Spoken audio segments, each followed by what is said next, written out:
सरपंच परिषद मुंबई महाराष्ट्र सातारा यांची जिल्ह्यातील सर्व सरपंच पदाधिकारी बैठक संपन्न। सरपंच परिषद मुंबई महाराष्ट्रला केंद्र सरकारकडून अधिकृत म्हणून मिळाली मान्यता। यावेळी आमदार छत्रपती शिवेंद्रसिंहराजे भोसले यांच्या हस्ते सरपंच परिषद लोगोचे अनावरण करण्यात आले। तसेच सरपंच परिषद मुंबई महाराष्ट्र सातारा महिला जिल्हाध्यक्षपदी सौ मेघाताई महेश नलवडे यांची नेमणूक करण्यात आली। तसेच सातारा जिल्हा सचिवपदी सौ साधना सुधीर चव्हाण यांची नेमणूक करण्यात आली। यावेळी सर्व पदाधिकारी यांनी आपल्या सरपंच परिषद मुंबई महाराष्ट्रच्या मागण्यांसाठी जिल्हाधिकारी मुख्य कार्यकारी अधिकारी यांना निवेदन दिले। न्यूज मराठी लाईव्ह प्रतिनिधी श्री बजरंग चौधरी सातारा। आज सातारा जिल्हाधिकारी कार्यालयामध्ये सातारा जिल्ह्यातील सर्व सरपंच आम्ही एकत्र येऊन आमच्या विविध मागण्यांच्या संदर्भात आत्ताच जिल्हाधिकाऱ्यांना निवेदन दिले।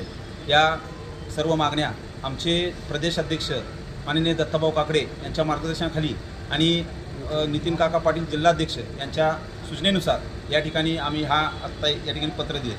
या नियोजनामध्ये या जिल्ह्याचे उपाध्यक्ष माननीय अरुणभाऊ कापसे, जिल्ह्याचे सचिव शत्रुघ्न धनवडे, पश्चिम महाराष्ट्र उपाध्यक्ष समाधान पोपळे, त्यानंतर पश्चिम महाराष्ट्राचे सचिव संजय शेलार, या सर्व तालुक्यांचे तालुकाध्यक्ष, सर्व तालुक्याच्या महिला अध्यक्षा, सर्व या ठिकाणी पदाधिकारी आणि सरपंच उपसरपंच सदस्य असे सर्वजण या ठिकाणी आम्ही निवेदन देण्यासाठी आलो की हरियाणा सरकारने त्या सरकारने जे आता सरपंचांसाठी माजी सरपंच असतील त्याच्यासाठी पेन्शन योजना, या पेन्शन योजना आता त्या ठिकाणी चालू आहे। तीच पेन्शन योजना या सातारा या महाराष्ट्रामध्ये लागू व्हावी आणि विविध आणखी जे प्रश्न आहेत त्या संदर्भात आम्ही या ठिकाणी त्यांना कळवले आहे। तर या ज्या मागण्या आहेत या मागण्यांच्या संदर्भात वेळोवेळी आमचे प्रदेशाध्यक्ष दत्ताभाऊ काकडे, उपाध्यक्ष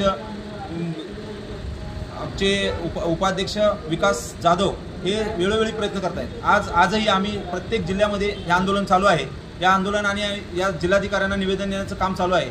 आजही आमचे जे प्रदेशाध्यक्ष आहेत, प्रदेश दत्ताभाऊ काकडे हे मुंबईमध्ये मंत्रालयामध्ये आहेत।